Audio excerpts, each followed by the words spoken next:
ನಮಸ್ಕಾರ. ವಿಕೆ ಡಿಜಿಟಲ್ ನ್ಯೂಸ್ಗೆ ಸ್ವಾಗತ. ನಮಸ್ಕಾರ ಪ್ರಿಯ ವೀಕ್ಷಕರೇ, ತಾವು ನೋಡುತ್ತಿರುವುದು ವಿಕೆ ನ್ಯೂಸ್ ಚಾನಲ್. ಪ್ರತಿ ವಾರದಂತೆ ಈ ವಾರವೂ ಕೂಡ ಶೈಕ್ಷಣಿಕ ಮಾರ್ಗದರ್ಶಿ ಶಿಕ್ಷಣದಲ್ಲಿ ಆದ ಬದಲಾವಣೆಗಳು ಕುರಿತು ಕೆಲವು ಪ್ರಮುಖ ಅಂಶಗಳು.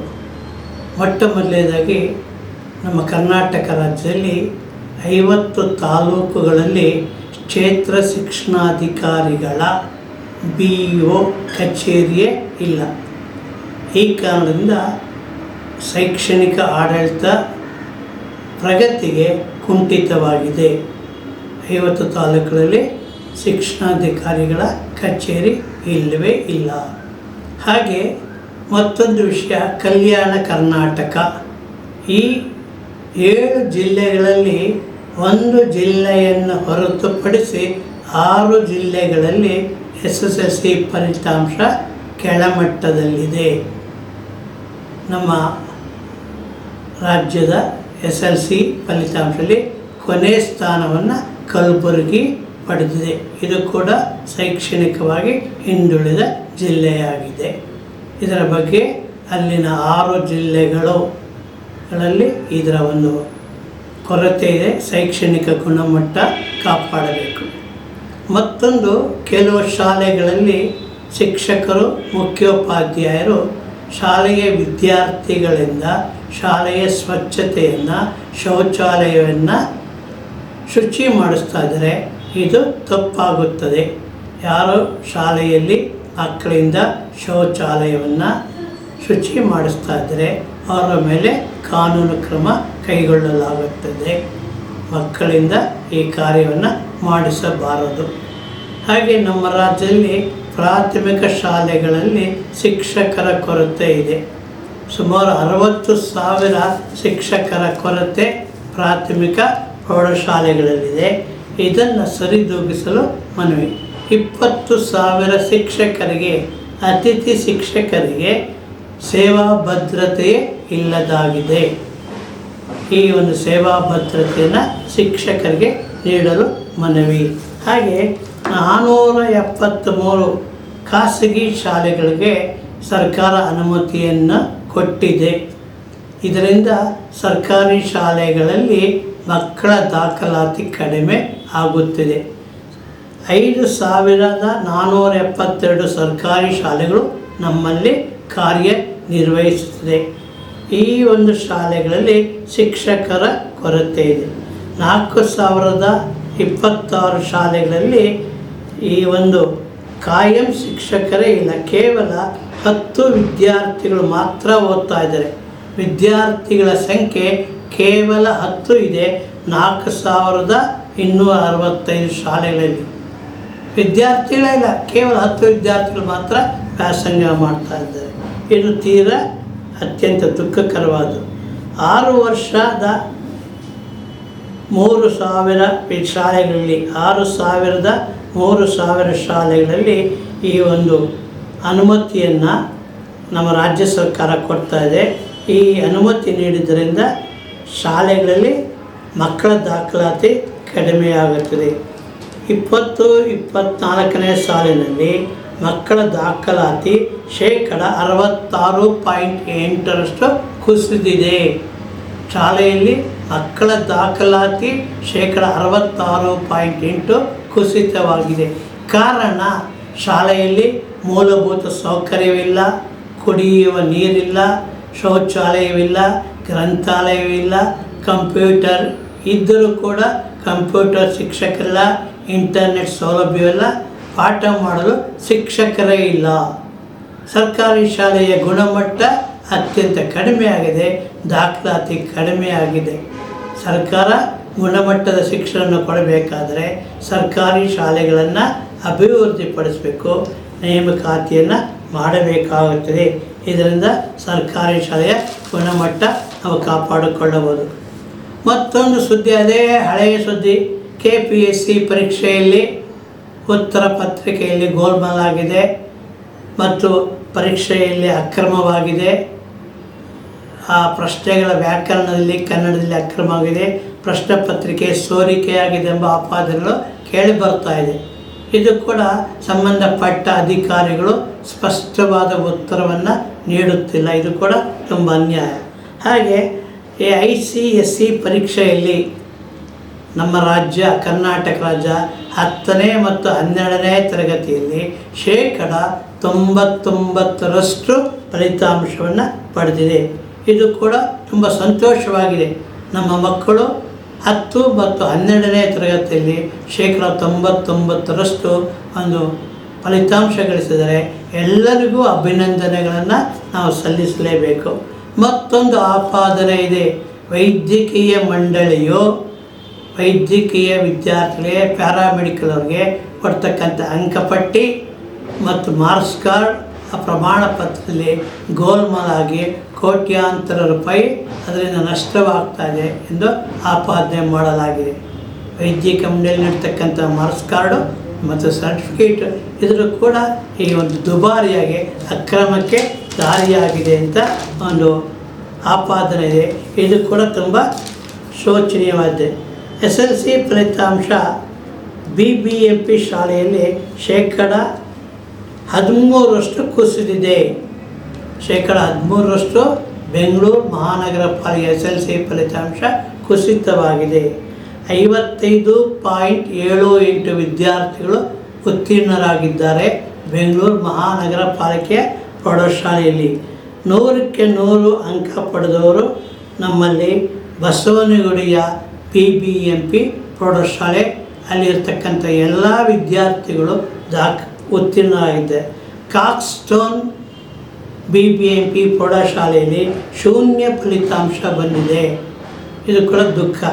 ಹಾಗೆ BBMP ಶಾಲೆಯಲ್ಲಿ ಓದಿದ ಮಕ್ಕಳಿಗೆ ಅತ್ಯುತ್ತಮ ಅಂಕ ಪಡೆದ ಮಕ್ಕಳಿಗೆ 78 ವಿದ್ಯಾರ್ಥಿಗಳಿಗೆ BBMPಯು 25,000ಗಳ ಪ್ರೋತ್ಸಾಹ ಧನವನ್ನು ಕೊಡ್ತಾ ಇದ್ದಾರೆ. 19,000 ಶಿಕ್ಷಕರ ನೇಮಕಾತಿ ಮಾಡಿಕೊಳ್ಳುವುದಾಗಿ ನಮ್ಮ ಶಿಕ್ಷಣ ಸಚಿವರು ಈಗಾಗಲೇ ಘೋಷಣೆ ಮಾಡಿದ್ದಾರೆ. 10ನೇ ತರಗತಿಯಲ್ಲಿ ಅತಿ ಹೆಚ್ಚು ಅಂಕ ಪಡೆದ 625ಕ್ಕೆ 625 ಅಂಕ ಪಡೆದ ವಿದ್ಯಾರ್ಥಿಗಳಿಗೆ ಸಂದರ್ಶನವನ್ನು ಮಾಡಿ ಅವರ ಶೈಕ್ಷಣಿಕ ಮಾಹಿತಿ, ಓದುವುದು ಹೇಗೆ, ಅಭ್ಯಾಸ ಹೇಗೆ, ಅಂಕ ಪಡೆಯಲು ಸಾಧ್ಯವಾಯಿತು, ಇದನ್ನು ಸಚಿವರೇ ಮಾಡ್ತಾ ಇದ್ದಾರೆ. ಮತ್ತೊಂದು ವಿಶೇಷವಾದ ಮಾಹಿತಿ ಅಂದರೆ ನಮ್ಮ ಶಿಕ್ಷಣ ಇಲಾಖೆ 10ನೇ ತರಗತಿ ಎಲ್ಲ ಪಠ್ಯ ವಿಷಯಗಳನ್ನು ಸ್ಟುಡಿಯೋದಲ್ಲಿ ಚಿತ್ರೀಕರಿಸಿ ಅದನ್ನು ಶಾಲೆಗಳಿಗೆ ರವಾನೆ ಮಾಡೋ ಕಾರ್ಯಕ್ರಮನ ಹಮ್ಮಿಕೊಳ್ಳಲಾಗಿದೆ. ಹಾಗೆಯೇ ಎಲ್ಲ ವಿಷಯಗಳ ಓದುವುದಕ್ಕೆ ಕರ್ನಾಟಕ ಓದು ಅಂತ ಒಂದು ಪ್ರಾಯೋಜಿತ ಕಾರ್ಯಕ್ರಮ, ಗಣಿಕಾ ಅಂತ ಒಂದು ಕಾರ್ಯಕ್ರಮ, ದೀಪ ಅಂತ ಕಾರ್ಯಕ್ರಮ, ಹೀಗೆ 4 ಯೋಜನೆಯ ಅಡಿಯಲ್ಲಿ ಶೈಕ್ಷಣಿಕ ಪ್ರಗತಿಗೆ ಮಕ್ಕಳಿಗೆ ಸುಲಭವಾಗಿ ದೃಶ್ಯ ಮಾಧ್ಯಮದ ಮೂಲಕ ಚಟುವಟಿಕೆಯನ್ನು ನಡೆಸಿ ಉತ್ತೀರ್ಣರಾಗಲು, ಪಾಠಗಳನ್ನು ಅರ್ಥ ಮಾಡಿಕೊಳ್ಳಲು ಸಾಧ್ಯವಾಗುತ್ತೆ. ಹೊಸ ಯೋಜನೆಯನ್ನು ಕರ್ನಾಟಕ ಸರ್ಕಾರ ಮಕ್ಕಳಿಗಾಗಿ, ಶಿಕ್ಷಕರಿಗಾಗಿ ಜಾರಿಗೆ ತಂದಿದೆ. ಸಾಮಾನ್ಯವಾಗಿ RTE ಮಕ್ಕಳು 620 ಹೆಚ್ಚು ಅಂಕ ಪಡೆದಿದ್ದಾರೆ. ಯಾರು ಶಿಕ್ಷಣದ ಮಾಹಿತಿ ಹಕ್ಕಿನಲ್ಲಿ ದಾಖಲೆ ಪಡೆದು ವಿದ್ಯಾರ್ಥಿಗಳು 620ಕ್ಕೂ ಹೆಚ್ಚು ಅಂಕಗಳನ್ನು 50 ವಿದ್ಯಾರ್ಥಿಗಳು ಪಡೆದಿದ್ದಾರೆ. ತುಂಬ ಹೆಮ್ಮೆಯ ವಿಷಯ. ಶಾಲೆಯಲ್ಲಿ ಶಿಕ್ಷಣದಲ್ಲಿ ಕಡಿಮೆ ಬಡತನದಲ್ಲಿದ್ದು ಕೂಡ ಈ 50 ವಿದ್ಯಾರ್ಥಿಗಳು 620 ಅಂಕ ಪಡೆದು ಅತ್ಯಂತ ಹೆಮ್ಮೆಯ ವಿಷಯವಾಗಿದೆ. ಇದು ಕೂಡ ಹೆಮ್ಮೆ. ದಕ್ಷಿಣ ಕನ್ನಡ ಜಿಲ್ಲೆ ಯಥಾ ಪ್ರಕಾರ ಪ್ರಪ್ರಥಮ ಸ್ಥಾನವನ್ನು ಪಡೆದುಕೊಂಡಿದೆ. 91.12% ಫಲಿತಾಂಶವನ್ನು SSLC ಪರೀಕ್ಷೆಯಲ್ಲಿ ಪಡೆದುಕೊಂಡಿದೆ. ಎಲ್ಲರಿಗೂ ಸಂತೋಷಕರವಾದದ್ದು. ಕಲಬುರಗಿ 42.43%, 35ನೇ ಸ್ಥಾನವನ್ನು ಶೈಕ್ಷಣಿಕ ಜಿಲ್ಲೆಯಲ್ಲಿ 35 ಕೊನೆಯ ಸ್ಥಾನ ಕಲಬುರಗಿ ಜಿಲ್ಲೆಯಲ್ಲಿ ಪಡೆದುಕೊಂಡಿದೆ. PUC ಪರೀಕ್ಷೆಯಲ್ಲಿ ಇದೇ ಪ್ರಕಾರವಾಗಿತ್ತು. ಶೈಕ್ಷಣಿಕವಾಗಿ ಮಕ್ಕಳ ಹಿಂದುಳುವಿಕೆ ಈ ಕಲ್ಯಾಣ ಕರ್ನಾಟಕದ ಜಿಲ್ಲೆಯಲ್ಲಿ ಆಗುತ್ತಿದೆ. ಕಾರಣ ಅಲ್ಲಿ ಶಿಕ್ಷಕರ ಕೊರತೆ. ಸೌಕರ್ಯಗಳ ಕೊರತೆಯಾಗಿದೆ. ಇದು ಸರಿ ಮಾಡಿಕೊಳ್ಬೇಕಾಗಿದೆ. ಹಾಗೆ ಕನ್ನಡ ಮಾಧ್ಯಮದಲ್ಲಿ 57.61% ಉತ್ತೀರ್ಣರಾಗಿದ್ದಾರೆ. SLC ಪರೀಕ್ಷೆಯಲ್ಲಿ ಕನ್ನಡ ಮಾಧ್ಯಮದಲ್ಲಿ 57% 61%. ಆಂಗ್ಲ ಮಾಧ್ಯಮದಲ್ಲಿ ಉತ್ತಮ ಫಲಿತಾಂಶ ಬಂದಿದೆ, 78.33%. ಇದು ತುಂಬ ಸಂತೋಷ. 100ಕ್ಕೆ 100 ಫಲಿತಾಂಶವನ್ನು SLC 991 ಶಾಲೆಗಳು ಪಡ್ಕೊಂಡಿದೆ. ಯಾರು ಉತ್ತೀರ್ಣ? ಎಲ್ಲ ಉತ್ತೀರ್ಣರಾಗಿದ್ದಾರೆ. 100 ಮಕ್ಕಳಿದ್ರೆ 100ರಷ್ಟು ಪಾಸ್ ಆಗಿದ್ದಾರೆ. ಅಂಥ ಶಾಲೆಗಳ ಸಂಖ್ಯೆ 921. ರಾಜ್ಯ ಹೆಮ್ಮೆ ಪಡ್ತಕ್ಕಂಥದ್ದು. ಹಾಗೆ 144 ಶಾಲೆಗಳಲ್ಲಿ ಒಬ್ಬ ವಿದ್ಯಾರ್ಥಿಯು ಉತ್ತೀರ್ಣನಾಗಿಲ್ಲ, ಶೂನ್ಯ ಫಲಿತಾಂಶ, 0 ರಿಸಲ್ಟ್ ಅಂತಾರೆ. ಇದು ತುಂಬ ಶೋಚನೀಯ. ಸಾವಿರಾರು ರೂಪಾಯಿ ಸಂಬಳ ಪಡೀತಾರೆ ಎಲ್ಲ ಮಕ್ಕಳಿಗೂ. ಆದರೆ ಯಾವ ವಿದ್ಯಾರ್ಥಿಯು ಕೂಡ 144 ಶಾಲೆಗಳಲ್ಲಿ ಉತ್ತೀರ್ಣರಾಗಿಲ್ಲ. ಇದರ ಬಗ್ಗೆ ಇಲಾಖೆ ಗಂಭೀರವಾಗಿ ಆಲೋಚಿಸಿ ಕಾರಣ, ಶೈಕ್ಷಣಿಕ ಪ್ರಗತಿಗೆ ಬೇಕಾದ ಅನುಕೂಲಗಳು, ಮಕ್ಕಳಿಗೆ ಗ್ರಹಿಕೆ, ಶಿಕ್ಷಕರ ಶೈಕ್ಷಣಿಕ ಗುಣಮಟ್ಟ ಸುಧಾರಣೆಗೆ ಇಲಾಖೆ ತಕ್ಷಣ ಕಾರ್ಯಕ್ರಮವಾಗಬೇಕು. ಪೋಷಕರಿಗೆ, ಸಮಾಜಕ್ಕೆ ಇದು ಅತ್ಯಂತ ಒಂದು ವರ್ಣಿಸಲಾಗದ ಸಂಕಟ. ಒಬ್ಬ ವಿದ್ಯಾರ್ಥಿ ಪಾಸಾಗಲಿಲ್ಲ ಅಂದರೆ ಆ ಶಾಲೆಯ ಶಿಕ್ಷಕರು ಏನು ಪಾಠ ಮಾಡಿದ್ದಾರೆ, ಏನು ಅರ್ಥ ಇದು? ಸಂಬಳ ತೆಗೆದುಕೊಂಡಿದ್ದಕ್ಕೆ ಅಧಿಕಾರ ಅವರ ಒಂದು ಋಣ ಮಕ್ಕಳಿಗೆ, ಸಮಾಜಕ್ಕೆ ತೀರಿಸಬೇಕು. ಈ ಶಾಲೆಗಳ ಬಗ್ಗೆ ಇಲಾಖೆ ಗಮನ ಹರಿಸಿ ಶಿಕ್ಷಕರಿಗೆ ಸೂಕ್ತವಾದ ಮಾರ್ಗದರ್ಶನ ಮಾಡಬೇಕು. ಮುಂದಿನ ಫಲಿತಾಂಶ ಶೂನ್ಯವಾಗದಂತೆ ನೋಡಿಕೊಳ್ಳೋದು ಸರ್ಕಾರದ ಜವಾಬ್ದಾರಿಯಾಗಿದೆ. ಹಾಗೆ 6 ವಿಷಯಗಳಲ್ಲಿ ವಿದ್ಯಾರ್ಥಿಗಳು ಅತ್ಯಂತ ಉನ್ನತವಾಗಿ ದರ್ಶನ ಮಾಡಿದ್ದಾರೆ. ಅಂತಹ ತಾಯಿ ತಂದೆಗಳಿಗೆ ಒಂದು ಉತ್ತಮವಾದ ಒಂದು ಮಗು 6 ವಿಷಯಗಳಲ್ಲಿ ಅನುತ್ತೀರ್ಣನಾಗಿದ್ದಾನೆ, ಪಾಸೇ ಆಗಿಲ್ಲ ಕಲಬುರಗಿ ಬಾಗಲಕೋಟೆಯಲ್ಲಿ. ಆದರೆ ತಂದೆ ತಾಯಿಗಳು ಆ ಮಗುವನ್ನು ದಂಡಿಸದೆ, ಬೈಯದೆ, ಉತ್ತೇಜನ ನೀಡೋ ಸಲುವಾಗಿ ಕೇಕ್ ತಂದು ಕೇಕ್ ಕತ್ತರಿಸಿ ಆ ಮಗುವಿಗೆ ತಾಯಿ ತಂದೆ ತಿನ್ನಿಸಿದ್ದಾರೆ. ಇದು ಒಂದು ಹೆಮ್ಮೆ ವಿಷಯ. ಕಾರಣ ಮಕ್ಕಳನ್ನು ದಂಡಿಸುವುದು, ಬೈಯುವುದು, ತೆಗಳುವುದು, ಹೀನಾಗಿ ಮಾಡುವುದು ಬಿಟ್ಟು 6 ವಿಷಯಗಳಲ್ಲಿ ಅನ್ನುತ್ತಿರುವ ವಿದ್ಯಾರ್ಥಿಗೆ ಕೇಕ್ ತಿನ್ನಿಸಿ ಮುಂದೆ ಪ್ರೋತ್ಸಾಹ ಓದು ಅಂತ ಬಾಗಲಕೋಟೆಯ ತಾಯಿ ತಂದೆ ಮಾಡಿದ್ದಾರೆ. ಇದು ಎಲ್ಲ ತಾಯಿ ತಂದೆಗಳು ಮಾಡಬೇಕು. ಮಗು ಅನುತ್ತೀರ್ಣನಾದರೆ ಅವನಿಗೆ ಅವಕಾಶ ಇನ್ನೂ 2 ಇದೆ, 2 ಪರೀಕ್ಷೆಗಳಿದೆ. 2 ಪರೀಕ್ಷೆಯಲ್ಲಿ ಬರೆಯೋದಕ್ಕೆ ಸರ್ಕಾರ ಅವಕಾಶ ಮಾಡಿಕೊಡಿದೆ. ಯಾವುದೇ ಶುಲ್ಕವಿಲ್ಲದೆ ಪರೀಕ್ಷೆ ಬರೆಯುವುದು. ಆದ್ದರಿಂದ ಇದರ ಪ್ರಯೋಗವನ್ನು ಪಡೆದುಕೊಳ್ಳಬೇಕು. ಯಾರ ಹಾಜರಾತಿ ಕಡಿಮೆ ಇತ್ತು, 75% ಅಂತಹ ಮಕ್ಕಳಿಗೆ SLC 2ನೇ ಪರೀಕ್ಷೆಯಲ್ಲಿ ಅವಕಾಶ ಮಾಡಿಕೊಡಲಾಗಿದೆ. ಆದ್ದರಿಂದ ಹಾಜರಾತಿ ಇಲ್ಲದರೂ ಕೂಡ SLC 2ನೇ ಪರೀಕ್ಷೆಯನ್ನು ತೆಗೆದು ಉತ್ತೀರ್ಣರಾಗುವುದು. 3 ಪರೀಕ್ಷೆಗಳ ನಂತರವೇ ಪ್ರತಿ ವಿದ್ಯಾರ್ಥಿಗೆ ಅಂಕಪಟ್ಟಿ ಮತ್ತು ಪ್ರಮಾಣ ಪತ್ರ ನೀಡುವುದು. ಎಲ್ಲವೂ ಒಂದೇ ಅಂಕಪಟ್ಟಿ ಇರ್ತದೆ, ಪ್ರಮಾಣ ಪತ್ರ ಒಂದೇ ಇರ್ತದೆ. ಆದ್ದರಿಂದ ಮಕ್ಕಳು ಧೈರ್ಯದಿಂದ ಅನುತ್ತೀರ್ಣರಾದವರು, ಕಡಿಮೆ ಅಂಕ ಬಂದವರು ಕೂಡ ಈ ಒಂದು ಸರ್ಕಾರದ ಪ್ರಯೋಜನವನ್ನು ಪಡೆದುಕೋಬೇಕು. ಧೃತಿಯು ಕೊಡಬಾರ್ದು, ಮುಂದಿನ ಭವಿಷ್ಯಕ್ಕೆ ಅವಕಾಶ ಇದೆ. ಹಾಗೆ ಪಾಲಿಟೆಕ್ನಿಕ್ ಕಾಲೇಜುಗಳಲ್ಲಿ ಆನ್ಲೈನ್ ಮೂಲಕ ಕೋರ್ಸನ್ನು ಕರೆದಿದ್ದಾರೆ. ಸರ್ಕಾರದ 29 ಪಾಲಿಟೆಕ್ನಿಕ್ ಕಾಲೇಜುಗಳಲ್ಲಿ ಡಿಪ್ಲೊಮಾಗೆ ಆನ್ಲೈನ್ ಮೂಲಕ ಅರ್ಜಿಯನ್ನು ಆಹ್ವಾನ ಮಾಡಿದ್ದಾರೆ. ಹಾಗೆ ಕಾನೂನು ವಿಶ್ವವಿದ್ಯಾಲಯದಲ್ಲಿ ಕೂಡ PUC ಪಾಸಾದವರು ಡಿಗ್ರಿ ಮತ್ತು ಕಾನೂನು ಪದವಿಯನ್ನು ಪಡೆಯಲು ಅರ್ಜಿಯನ್ನು ಆಹ್ವಾನ ಮಾಡಿದ್ದಾರೆ. 5 ವರ್ಷಗಳ ಡಿಗ್ರಿ ಮತ್ತು ಕಾನೂನು BA BL BSc LLB ಹೀಗೆ ಪಡೆಯೋದಕ್ಕೆ ಅವಕಾಶವನ್ನು ಕಾನೂನು ವಿಶ್ವವಿದ್ಯಾಲಯ ಅರ್ಜಿ ಆಹ್ವಾನ ಮಾಡಿದ್ದಾರೆ.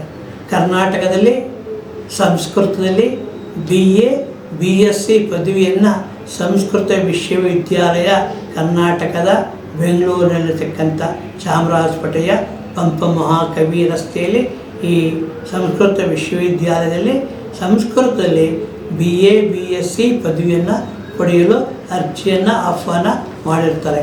ಯಾರೋ ಅಭಿಮಾನಿಗಳಿದ್ದಾರೆ, ಸಂಸ್ಕೃತ ಅಭಿಮಾನಿಗಳು ಇದರ ಪ್ರಯೋಜನವನ್ನು ಪಡೆಯಬೇಕು.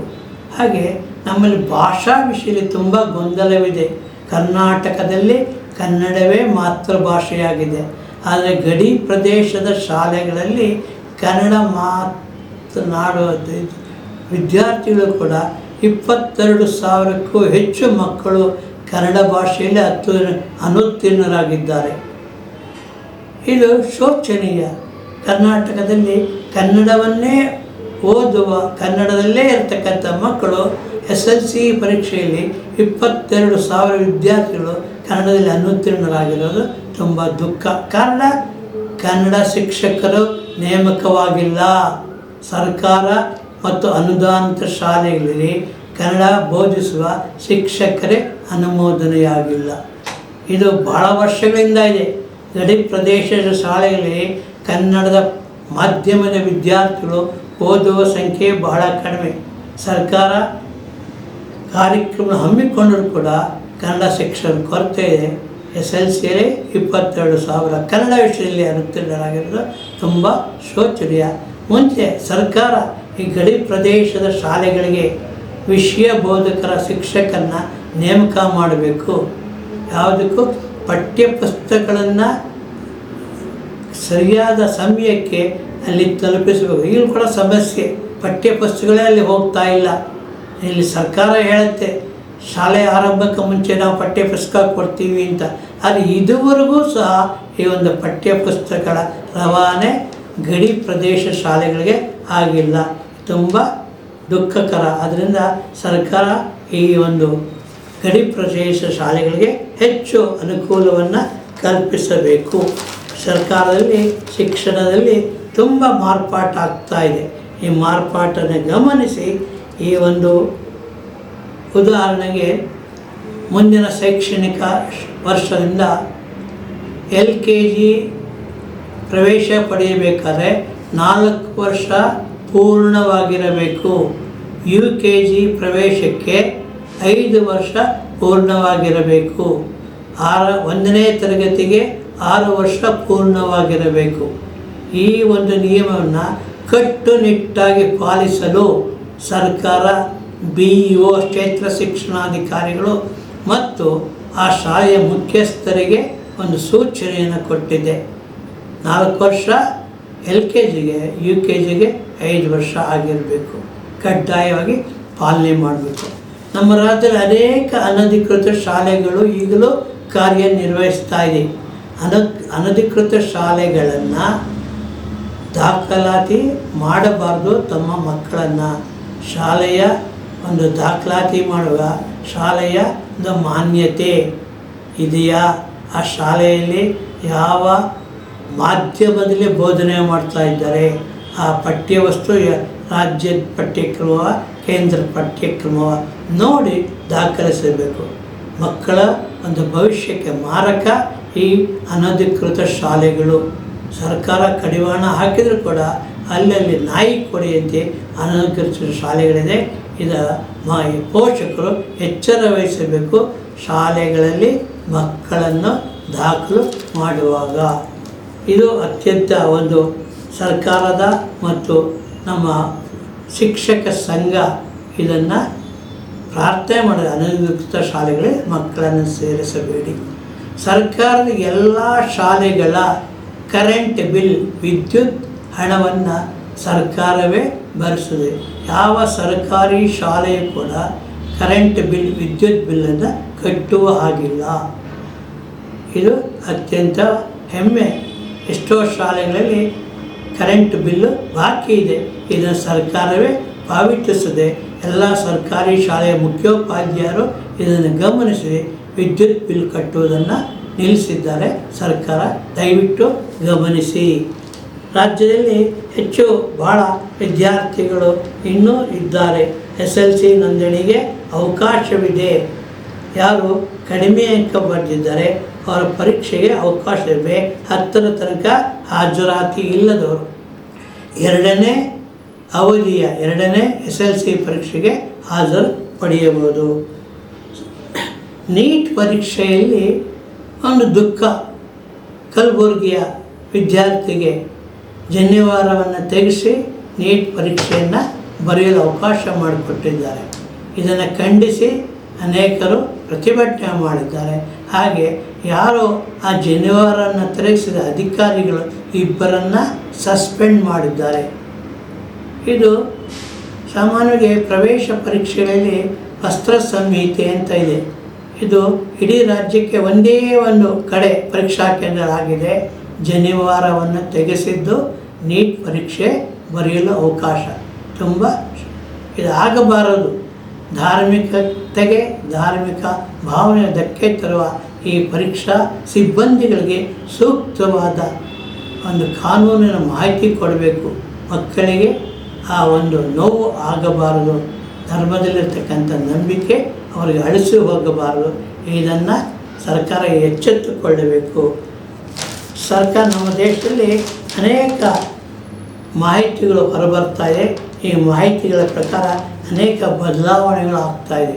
ಈ ಬದಲಾವಣೆ ಮುಖಾಂತರ ಯಾವುದೇ ವಿದ್ಯಾರ್ಥಿ ಯಾವುದೇ ಕೋರ್ಸ್ ಸೇರುವುದಕ್ಕೆ ಮುಂಚೆ ಆ ಕೋರ್ಸಿನ ಒಂದು ಅನುಭವವನ್ನು, ಆಸಕ್ತಿ ಇದ್ದರೆ ಈ ಡಿಪ್ಲೊಮಾ ಕಾಲೇಜುಗಳಿಗೆ ಮತ್ತು ಶೈಕ್ಷಣಿಕ ಕೇಂದ್ರಗಳ ITI ಆ ಕೇಂದ್ರ 1 ವರ್ಷ 2 ವರ್ಷ ತರಬೇತಿ ಕೇಂದ್ರಗಳು SLC ಪಾಸಾದವರಿಗೆ ಇದೆ.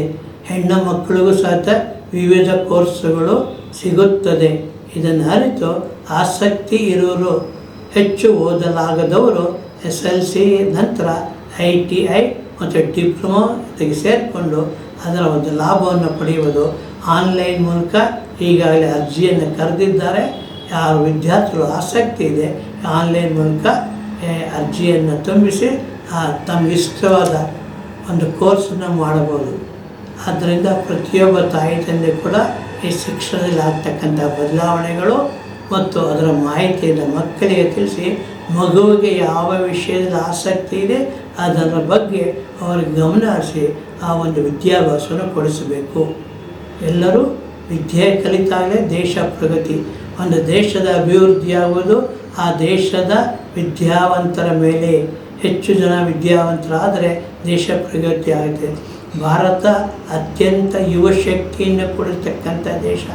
ಈಗಾಗಲೇ ಆರ್ಥಿಕವಾಗಿ ವಿಶ್ವದಲ್ಲಿ 3ನೇ ಅತಿ ದೊಡ್ಡ ರಾಷ್ಟ್ರವಾಗಿದೆ. ಇದನ್ನು ಉಳಿಸುವುದು, ಬೆಳೆಸುವುದು ವಿದ್ಯಾರ್ಥಿಗಳು. ಇಂದಿನ ವಿದ್ಯಾರ್ಥಿಗಳೇ ಮುಂದಿನ ಪ್ರಜೆಗಳು ಎಂದು ತಿಳಿಸುತ್ತಾ ಈ ಕಾರ್ಯಕ್ರಮವನ್ನು ಮುಗಿಸ್ತಾ ಇದ್ದೀನಿ.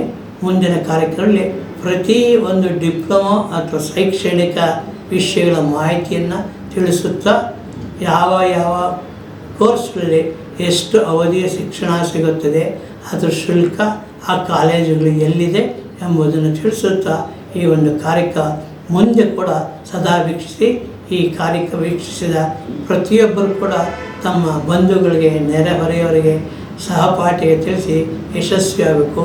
ಈ ಕಾರ್ಯಕ್ರಮಕ್ಕೆ ತಾವು ಸದಸ್ಯರಾಗುವ ಮೂಲಕ ಈ ಒಂದು ಶೈಕ್ಷಣಿಕ ಪ್ರಗತಿ ಕಾರ್ಯಕ್ರಮವನ್ನು ಎಲ್ಲರೂ ತಿಳಿಯುವ ಹಾಗೆ ಮಾಡಲು ಕೋರುತ್ತೀನಿ.